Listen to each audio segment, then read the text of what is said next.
Hello மக்களே, தமிழக அரசு இந்து சமய அறநிலையத்துறையிலிருந்து டிஎன்பிஎஸ்சி குரூப் 4 லெவலுக்கு ஈக்குவலான வேலை வாய்ப்பு வந்திருக்கு. அதாவது ஜூனியர் அசிஸ்டன்ட் அப்படின்னு சொல்லக்கூடிய இளநிலை உதவியாளர். ஆனால் இந்த ஜாபுக்கு எக்ஸாம் கிடையாது, டைரக்டாக இன்டர்வியூ மூலமாக ஹையர் பண்ண போகிறாங்க. நிரந்தரமான தமிழக அரசு வேலை வாய்ப்புங்க. எப்படி அப்ளை பண்ணுறதுன்னு சொல்கிறேன், வீடியோவை முழுவதும் பாருங்கள். வீடியோக்குள்ளே போகிறதுக்கு முன்னாடி நம்ம சேனலை நீங்கள் ஃபஸ்ட் டைம் பார்க்குறீங்க அப்படின்னா சேனலை உடனே சப்ஸ்கிரைப் பண்ணிக்கோங்க. மறக்காமல் இந்த வீடியோவை உங்கள் ஃப்ரெண்ட்ஸ்க்கும் ஷேர் பண்ணிடுங்க. தமிழக அரசு இந்து சமய அறநிலையத்துறையின் கீழ் ஸ்ரீரங்கம் அருள்மிகு ரங்கநாத சுவாமி திருக்கோவிலில் தற்பொழுது வேலை வாய்ப்பு வந்திருக்கு. தமிழ்நாடு முழுவதும் இருக்கக்கூடிய 38 மாவட்ட மக்களுமே இந்த ஜாபுக்கு எலிஜிபிள் தான். குறைந்தபட்ச வயது 18ங்க, அதிகபட்சம் 45 வயது வரைக்கும் இருக்கக்கூடிய ஆண்கள் பெண்கள் அப்ளை பண்ணிக்கலாம். இந்த வேலைகளுக்கு நவம்பர் மாதம் 25ஆம் தேதிக்குள்ள ஆஃப்லைன் மோட்ல அப்ளை பண்ணிருங்க. அதாவது ஒரு அப்ளிகேஷன் ஃபார்ம் கொடுத்துருக்காங்க. ஜஸ்ட் அந்த அப்ளிகேஷன் ஃபார்மை ஃபில் பண்ணி சென்ட் பண்ணால் போதும். என்ன மாதிரியான ஜாப்லாம் இருக்குன்னு சொல்லி பார்த்தீங்கன்னா, இளநிலை உதவியாளர், அதாவது ஜூனியர் அசிஸ்டன்ட் அப்படின்னு சொல்லுவாங்க. டிஎன்பிஎஸ்சியில் குரூப் 4 எக்ஸாம்லாம் வைக்கிறாங்க இல்லையா, அதில் வரக்கூடிய மேஜரான ஒரு ஜாப் ரோல் தான் இந்த இளநிலை உதவியாளர். ஆனால் டிஎன்பிஎஸ்சி போகிறீங்க அப்படின்னா எக்ஸாம்லாம் எழுதணும். ஆனால் இந்த ஜாபுக்கு எக்ஸாம்லாம் கிடையாது, டைரக்டாக இன்டர்வியூ மட்டும்தான். நீங்கள் இளநிலை உதவியாளராக ரங்கநாத சுவாமி கோவிலில் வேலைக்கு போகலாங்க. இந்த ஜாபுக்கான சேலரி 18,500 ரூபாய். இது ஜஸ்ட் பேசிக் பே தான். இதை ஃபாலோ பண்ணி ஒரு 10,000 15,000 ரூபாய் நீங்கள் அலவன்சஸ் போட்டாலுமே 30,000 ரூபாய் வரைக்கும் முதல் மாத சம்பளம் நீங்கள் ஏர்ன் பண்ணலாம். மொத்தமாக இதில் ஒரு 10 காலியிடங்கள் இருக்குது. குவாலிஃபிகேஷன் பார்த்தீங்கன்னா 10th பாஸ் ஆகிருந்தால் போதும். 10ஆம் வகுப்பில் நீங்கள் பாஸ் பண்ணியிருந்தால் போதுங்க. 10th தாண்டி 12th டிப்ளமோ டிகிரின்னு சொல்லிட்டு என்ன படிச்சிருந்தாலும் எலிஜிபிள் தான். இதை ஃபாலோ பண்ணி இன்னும் ஒரு சில பதவிகள் கொடுத்துருக்காங்க. அதில் கூர்க்கா கேட்டகரியில் வேலைகள் இருக்குது. கால்நடை பராமரிப்பாளர் கேட்டிருக்காங்க. பெரிய சன்னதி உடல் அப்படிங்கிற வேலைகள் இருக்குது. இதில் இந்த கூர்க்கா, கால்நடை பராமரிப்பாளர், திருவழகு இந்த மாதிரியான ஜாபுக்கெலாம் 15,900 ரூபாய் பேசிக் பே, அலவன்ஸஸ் சேர்த்து ஒரு 25,000 ரூபாய் வரைக்கும் நீங்கள் முதல் மாத சம்பளமாக எடுக்கலாம். இந்த வேலைகளுக்கு தமிழ் உங்களுக்கு எழுத படிக்க தெரிந்திருந்தாலே போதுமானதுங்க. உங்களுக்கு நல்ல தமிழ் பேச தெரியுதா, நீங்கள் இந்த ஜாபுக்கு எலிஜிபிள் தான். இதை ஃபாலோ பண்ணி பெரிய சன்னதி உடல் அப்படிங்கிற கோவில் வேலைகளுக்கு எக்ஸ்ட்ராவாக பார்த்தீங்கன்னா யாதொரு சமய நிறுவனங்கள் அல்லது அரசு நிறுவனங்கள் அல்லது ஏனைய யாதொரு அரசால் அங்கீகரிக்கப்பட்ட நிறுவனங்களால் நடத்தப்படும் இசை பள்ளிகளில் இருந்து இது தொடர்புடைய துறையில் சான்றிதழ் பெற்றிருக்க வேண்டும் அப்படிங்கிறத சொல்லியிருக்காங்க. அதே மாதிரி இந்த கோயில்களுக்குள்ள இன்னும் ஒரு சில வேலை வாய்ப்புகள் கொடுத்துருக்காங்க. அது எல்லாத்துக்குமே தமிழ் எழுத படிக்க தெரிஞ்சிருக்கணும்.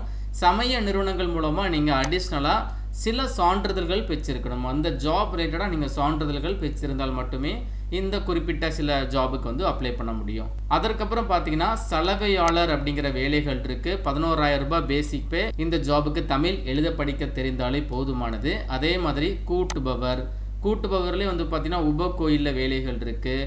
மேலன் பில் ஆலயம் அப்படின்னு சொல்லி கூட்டுபவர்லேயே நிறைய கேட்டகரியாக வேலைகளை பிரித்து கொடுத்துருக்காங்க. அலவன்ஸஸ் சேர்த்து இந்த கூட்டுபவர் வேலைகளுக்கே பார்த்தீங்கன்னா ஒரு 20,000 ரூபாய் வரைக்கும் சேலரி கிடைக்குதுங்க.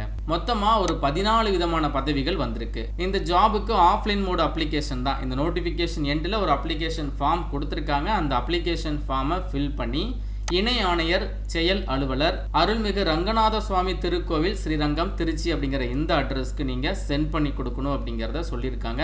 அலுவலக வேலை நாட்களில் நீங்கள் நேரடியாக சென்று கூட இந்த விண்ணப்ப படிவத்தை வாங்கலாம் அப்படின்னு சொல்லியிருக்காங்க. ஆனால் இந்த நோட்டிஃபிகேஷன் எண்டிலே உங்களுக்கு அப்ளிகேஷன் ஃபார்ம் இருக்குது. ஸோ இந்த நோட்டிஃபிகேஷன் மட்டும் உங்கள்கிட்ட இருந்தாலே போதும். அப்ளிகேஷன் ஃபார்மை பிரிண்ட் அவுட் எடுத்து சப்போர்ட்டிவ் டாக்குமெண்ட்ஸ் எல்லாத்தையுமே அட்டாச் பண்ணி நீங்கள் சென்ட் பண்ணி கொடுத்தா போதும். அப்ளிகேஷன் ஃபார்ம் தமிழில் தான் இருக்குது.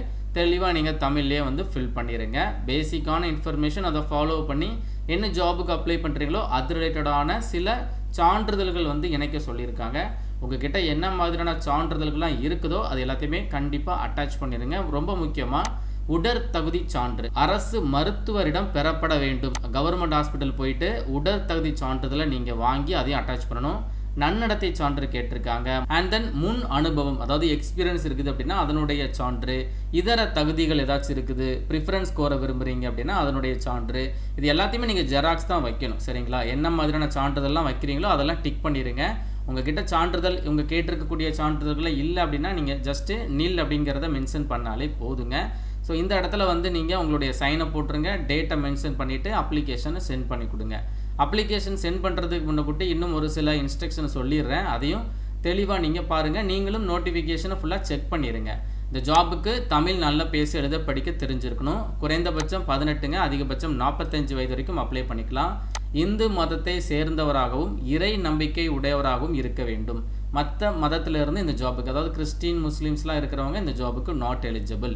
இந்த வேலை வாய்ப்பு வந்து உங்களுக்கு நிரந்தரமான ஜாப் தாங்க. பதவி உயர்வாக இருக்கட்டும், பணி ஓய்வாக இருக்கட்டும், எல்லாமே நிர்வாக காரணங்களுக்காக மாறுபடலாம் அப்படிங்கிறத தெளிவாக போட்டிருக்காங்க. இன்னும் ஒரு சில இன்ஸ்ட்ரக்ஷன் கொடுத்துருக்காங்க.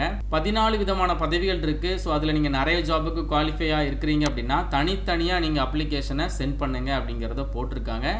இணைக்கப்படும் சான்றிதழ்களில் அரசிதழ் பதிவு பெற்ற அலுவலரிடம் சான்றொப்பம் பெற்றிருக்க வேண்டும். அதாவது இந்த பச்சை மயில சைன் போடுறாங்க பார்த்தீங்களா, கவர்மெண்ட் ஆஃபீஸர், அவங்க கிட்ட நீங்கள் வந்து செல்ஃப் அட்டாச்டு வாங்கிருங்க. ஸோ உங்கள் வீட்டு பக்கத்தில் இருக்கக்கூடிய உங்களுக்கு தெரிஞ்ச அரசு வக்கீல்களாக இருக்கட்டும், அதே மாதிரி ஹாஸ்பிட்டலில் ஒர்க் பண்ணக்கூடிய அரசு டாக்டர்ஸாக இருக்கட்டும், ஹெட்மாஸ்டர், இந்த மாதிரி கேண்டிடேட், இந்த மாதிரி பச்சை மயில சைன் போடக்கூடிய அரசு அதிகாரிகள்கிட்ட நீங்கள் உங்களுடைய டாக்குமெண்ட்ஸை கொடுத்து செல்ஃப் அட்டாச்டு பண்ணிடுங்க. அவங்கக்கிட்ட சொல்லுங்கள், லைக் இந்த மாதிரி நான் ஒரு ஜாபுக்கு அப்ளை பண்ண போகிறேன், அதுக்கு வந்து செல்ஃப் அட்டாச்டு கேட்குறாங்கன்னு சொல்லுங்கள். அவங்க கண்டிப்பாக போட்டு கொடுத்துருவாங்க. ஸோ இந்த டாக்குமெண்ட்ஸ் எல்லாத்தையுமே நீங்கள் வந்து அட்டாச் பண்ணிடுங்க. இன்னும் நிறைய இன்ஃபர்மேஷன் போட்டிருக்காங்க, முழுவதுமே இதை செக் பண்ணி பார்த்துக்கோங்க. லாஸ்ட் டேட் வந்து நவம்பர் 25, சரிங்களா? அதுக்குள்ளே உங்கள் அப்ளிகேஷன் சம்மந்தப்பட்ட அந்த அட்ரஸ்க்கு போய் சேர்ற மாதிரி சென்ட் பண்ணி கொடுத்துருங்க. எந்த ஜாபுக்கு அப்ளை பண்ண போகிறீங்களோ அந்த ஜாபினுடைய வரிசை எண் மற்றும் எந்த ஜாபுக்கு அப்ளை பண்ண போகிறீங்களோ அதனுடைய நேமை தெளிவாக நீங்கள் அந்த ஆஃபீஸ் கவர், ஒரு ஆஃபீஸ் கவர் வாங்கி அதுக்குள்ளே தான் போட்டு எல்லாத்தையுமே நீங்கள் சென்ட் பண்ணி கொடுக்க போகிறீங்க. அதற்கு ஃப்ரண்ட்டில் ஃப்ரம் அட்ரஸ் டு அட்ரஸ்லாம் போடுவீங்க இல்லையா, அதில் ஜாபுடைய நேம், வரிசை எண் எல்லாத்தையுமே குறிப்பிட்டுருங்க. அட்ரஸ் வந்து தெளிவாக ஒன் செகண்ட் திரும்பியும் வந்து கொடுத்துருக்காங்க. அடிஷ்னலாக வந்து பார்த்தீங்கன்னா 25 ரூபாய் மதிப்புள்ள அஞ்சல் வில்லை ஒட்டிய சுய விலாசமிட்ட ஒப்புகை அட்டை, அக்னாலஜ்மெண்ட் கார்டு அப்படின்னு சொல்லுவாங்க. போஸ்ட் ஆஃபீஸ் போயிட்டு ஒரு 2 ரூபா 3 ரூபா வரும் அக்னாலஜ்மெண்ட் கார்டு, அதை வாங்கி அதையும் ஃபில் பண்ணி இந்த ஆஃபீஸ் கவருக்குள்ளே போட்டுருங்க. எல்லாத்தையுமே ஒரு பெரிய கவருக்குள்ளே போட்டு தான் நீங்கள் சென்ட் பண்ண போகிறீங்க. அடிஷ்னலாக அஞ்சல் உரையுடனும் அப்படின்னு சொல்லி கொடுத்துருக்காங்க. அதாவது இன்னொரு ஒரு போஸ்ட் ஆஃபீஸ் கவர் வாங்கிக்கோங்க, அஞ்சல் உரை, அஞ்சல் கவர் வாங்கிட்டு அதுலேயும் நீங்கள் 2 அட்ரஸில் உங்கள் அட்ரஸை மென்ஷன் பண்ணி போடுங்க. அதில் 2 அட்ரஸில் உங்கள் அட்ரஸை மென்ஷன் பண்ணணும். இது எதுக்காக கேட்குறாங்க அப்படின்னா, இப்போ இன்டர்வியூ வந்து உங்களுக்கு வீட்டுக்கு கால் லெட்டர் வரும். அந்த கால் லெட்டர் வர்றதுக்கு அவங்க வந்து ஒரு ஃபார்ம் ஃபில் பண்ணி நீங்கள் கொடுத்துருக்கிற இந்த அஞ்சல் உரைக்குள்ளே வைத்து உங்களுக்கு அனுப்பி கொடுப்பாங்க. அப்போ அஞ்சல் உரையில் வந்து 2 அட்ரஸில் உங்கள் அட்ரஸ் இருக்கணும். மொத்தத்தில் நீங்கள் வந்து எல்லாத்தையுமே ஒரு பெரிய கவருக்குள்ளே போட்டு தான் நீங்கள் சென்ட் பண்ண போகிறீங்க. அதில் ஃப்ரம் அட்ரஸில் தான் உங்கள் அட்ரஸ் இருக்கணும். 2 அட்ரஸில் இணை ஆணையர் அப்படிங்கிற இந்த திருச்சி அட்ரஸ் வந்து இருக்கணும், சரிங்களா? நீங்களும் ஃபுல்லாகவே இதை செக் பண்ணி பாருங்கள். இதை ஃபாலோ பண்ணி நிறைய ஜென்ரல் இன்ஃபர்மேஷன் கொடுத்துருக்காங்க.